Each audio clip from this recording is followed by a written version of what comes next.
of you can come to why first one was skeletal muscle, because it contains highest cytosolic calcium concentration, like because it has to contract actively and voluntarily at any time, so it needs calcium concentration, right?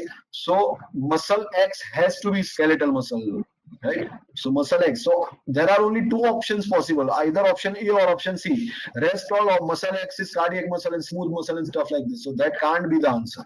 Okay, only either the answer is A or C.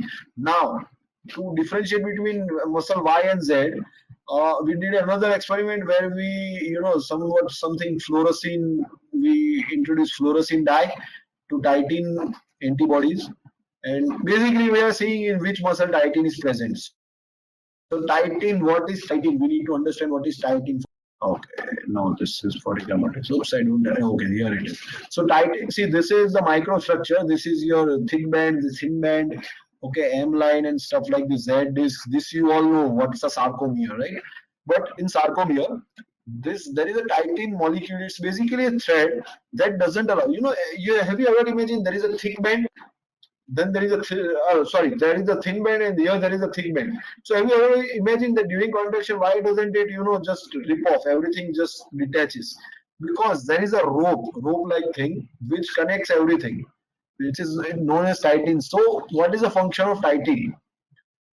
Whenever you are not contracting a muscle, whenever it's on rest, there is a basic structure of a muscle, basic resting position of a muscle which is maintained. Okay, because if they were resting, then all of this must go in relaxed mode and just detach from everything, right? This is thick band and this is thin band. So this might just rip off, right? Because there is nothing, no resistance. But titin doesn't let that happen. And this titin is only present where sarcomere is present. Is sarcomere present in smooth muscle? No. Sarcomere isn't present. Sarcomere is present in skeletal muscle and cardiac muscle. So muscle Y had titin. So muscle Y has to be either skeletal or cardiac. And we were only testing cardiac and smooth. So Y muscle has to be cardiac muscle. Agree with this? So hence the option C is the right answer. Thanks for watching. Please give a thumbs up and subscribe for more.